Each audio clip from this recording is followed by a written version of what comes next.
भूयो भूयो नमो नमः। यो ब्रह्माणं विदधाति पूर्वं यो वै वेदांश प्रणोति तस्मै ब्रह्मदेवम् आत्मबुद्धिप्रकाशं मुमुक्षुरवै शरणमहं प्रपद्ये। बोलिए यज्ञ पुरुष भगवान की जय। जय जय श्री राधे श्याम।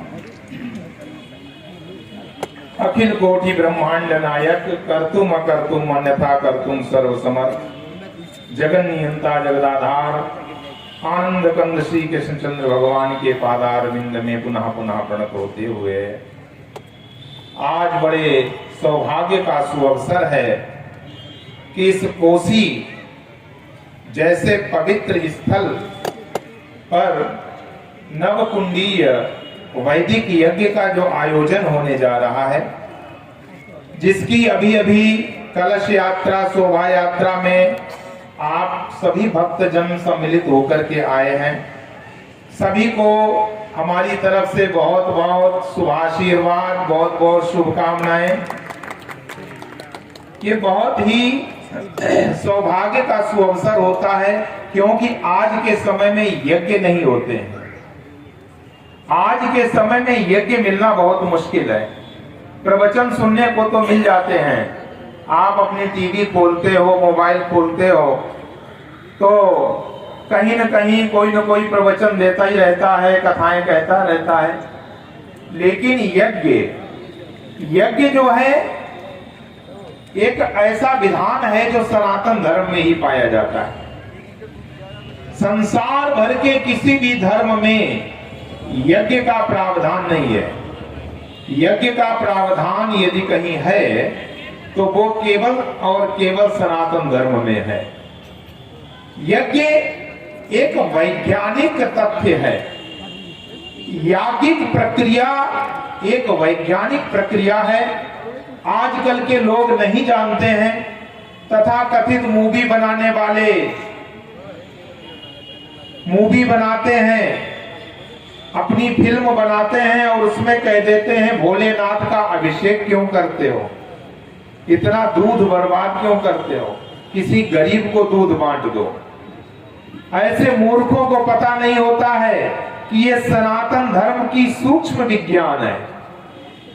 तुम किसी गरीब को बांटो तो दूसरा और भी दूध बांट सकते हो।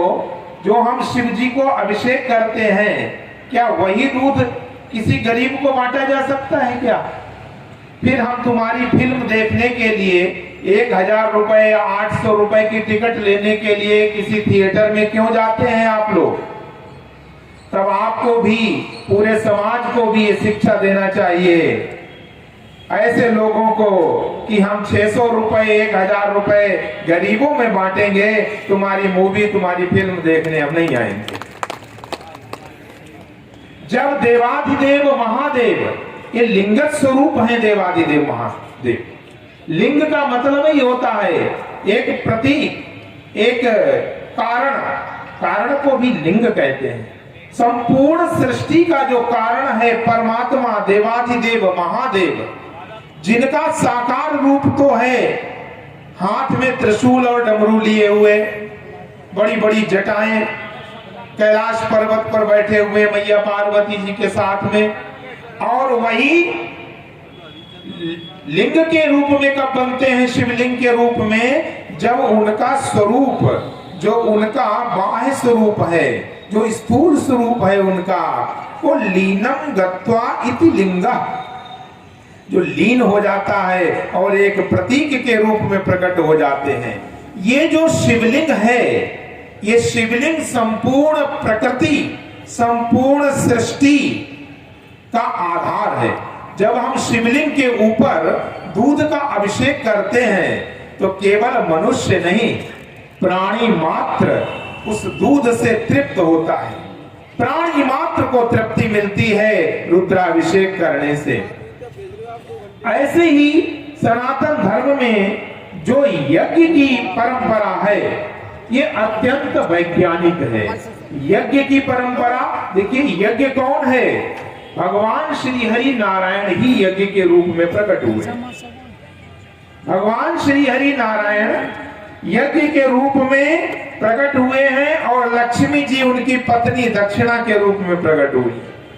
इसीलिए भगवान श्री हरि विष्णु का ही शरीर है यज्ञ। जब आकस्मिक मीटिंग, आकस्मिक सभा बुलाई कंस ने भगवान श्री कृष्ण के अवतार लेने के बाद, तो अपने मंत्री गणों से क्या कह रहा है कि अगर उस परमात्मा को, उस विष्णु को नष्ट अगर करना हो तो सनातन धर्म को नष्ट कर दो। क्यों? क्योंकि श्रीमद् भागवत महापुराण में आया है कि मूलम ही विष्णुर्देवानाम यत्र धर्मः सनातनः। विष्णु की जड़ क्या है? ये देवताओं की जड़ कौन है? बोले देवताओं की जड़ है विष्णु। और विष्णु की जड़ क्या है? अगर हम विष्णु को नष्ट करना चाहते हैं तो भागवतकार लिखते हैं कि मूलम ही विष्णुर्देवानाम यत्र धर्मः सनातनः। भगवान श्री हरि विष्णु की जड़ जो है वो सनातन धर्म है। और अब प्रश्न उठता है कि सनातन धर्म की जड़ क्या है? सनातन धर्म कहते किसे हैं? तस्य च ब्रह्म गो विप्राट तपो यज्ञः सदक्षिणा। ये सनातन धर्म की जड़ है। आप सभी लोग यहां सुनते ही होंगे रोज कथाएं और सत्संग। सनातन धर्म की जड़ है तस्य च ब्रह्म गो विप्रा। ब्रह्म कहते हैं वेदों को। जो वेद हैं वो सनातन धर्म की जड़ है। गाय जो है वो सनातन धर्म की जड़ है। विप्र जो है,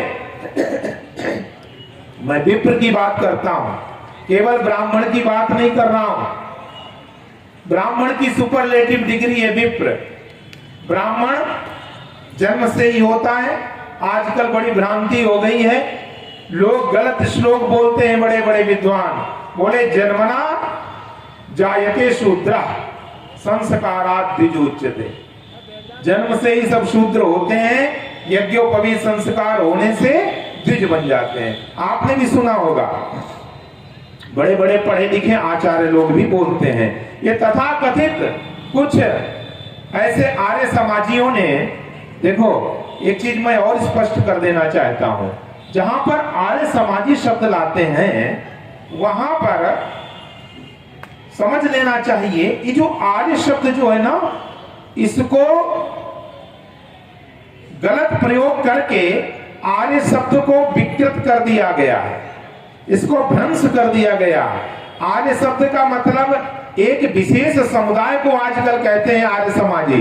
कहते हैं कि भाई यज्ञ कौन करता है? बोले आर्य समाजी करते हैं। ये आर्य शब्द बहुत ही विशाल है। मैं आपको स्पष्ट कर देना चाहता हूं वेदों के माध्यम से। ये आर्य शब्द केवल एक समाज बना दयानंद जी के द्वारा अथवा दयानंद जी के अनुयायियों के द्वारा, और जिसको आर्य समाज नाम दिया गया, केवल हम आर्य उसको नहीं कहते हैं। सनातन धर्म को मानने वाले जितने लोग हैं वो सब आर्य कहे जाते हैं। सनातन धर्म को मानने वाले जितने लोग हैं वो सब आर्य कहे जाते हैं। और आर्य वही होता है जो वेद की आज्ञा के अनुसार, शास्त्रों की आज्ञा के अनुसार चलता है। जिस समय राजा परीक्षित शमीक ऋषि के गले में सर्प डाल करके आए और जब मुकुट उतारा तब उनको पश्चाताप हुआ और क्या कह रहे हैं? अहो अहो मया नीच अनार्यवत कृतम। मेरे द्वारा ये अनार्यवत कर्म कैसे हो गया? देखिए भागवत बताती, राजा परीक्षित क्या कह रहे हैं? मेरे द्वारा ये अनार्यवत कर्म कैसे हो गया? ये आर्यों का कर्म नहीं है, ये सनातन धर्मियों का कर्म नहीं है। किसी साधु संत का अपमान करें, किसी यज्ञ का अपमान करें, किसी ब्राह्मण विप्र का अपमान करें, ये सनातन धर्मियों और आर्यों का कर्म नहीं है। इसलिए तस्य च ब्रह्म गो विप्रास तपो यज्ञः सदक्षिणः। ये सनातन धर्म की जड़ है, तपस्या। और यज्ञ कैसा? यज्ञ भी कई प्रकार के होते हैं। जिस यज्ञ में दक्षिणा का प्रयोग नहीं होता है वो यज्ञ तामसी यज्ञ होता है। इसीलिए भागवतकार लिखते हैं तपो यज्ञ स दक्षिणा, दक्षिणा सहित जो यज्ञ होते हैं वो यज्ञ किसके रूप हैं? सनातन धर्म के रूप हैं, भगवान श्री विष्णु के रूप। इसलिए मैं तो सभी से निवेदन करूंगा, जितने भी कोसी नगर में रहने वाले हैं, कोसी नगर के आसपास रहने वाले हैं, समस्त गांववासी, समस्त नगरवासी, समस्त क्षेत्रवासी, समस्त ब्रजवासी, सभी लोग इस नवकुंडीय वैदिक यज्ञ में सम्मिलित हों, क्योंकि श्रीमद् भगवत गीता में भगवान श्री कृष्ण ने अर्जुन को बताया कि स्वल्पमप्यस्य धर्मस्य त्रायते महतो भयात्। थोड़ा सा भी धर्म का आचरण, थोड़ा सा भी धर्म का आचरण बड़े से बड़े भय का नाश कर देता है, बड़े से बड़ी आपत्ति विपत्ति का नाश कर देता है, बड़े से बड़े पापों का नाश कर देता है। और जब आप नवकुंडीय यज्ञ में सम्मिलित होंगे तो बताइए तुम्हारे जन्म जन्मांतरों के, कल्प कल्पांतरों के, युग युगांतरों के पाप नष्ट नहीं हो जाएंगे क्या? इसलिए सभी से निवेदन है, बहुत ज्यादा समय नहीं है क्योंकि अभी तो भूमिका ही नहीं बना पाए और यहाँ पर प्रवचन का समय नहीं, केवल उद्बोधन और आशीर्वाद का ही समय है। फिर कभी आएंगे आपके इस यज्ञ में। हमारे जो बिहारी लाल वशिष्ठ जी ये ब्रज की विभूति हैं, ब्रह्म कीर्ति रक्षक दल के जुगेंद्र भरद्वाज जी, जो आज ब्राह्मण महासभा, आज ब्रह्म कीर्ति रक्षक दल के द्वारा पूरे विश्व में, पूरे देश में आज ब्राह्मणों की पताका फहरा रहे हैं, सनातन धर्म की रक्षा कर रहे हैं। ये हमारी सभी विभूतियां हैं जो यहाँ उपस्थित हैं। हमारे भागवत भूषण बलरामाचार्य जी भी यहाँ उपस्थित हैं। इन सबका बड़ा अनुग्रह अनुकंपा है आप सभी लोगों के ऊपर। और हम पुनः हमारे भरद्वाज जी के साथ, बिहारी लाल वशिष्ठ जी के साथ भगवान चाहेंगे, यज्ञ पुरुष चाहेंगे तो आपके इस यज्ञशाला में, इस यज्ञ कर्म में उपस्थित होंगे और फिर कुछ भगवत चर्चा करने का सौभाग्य प्राप्त होगा। इसी के साथ मैं अपनी वाणी को विराम देता हूँ।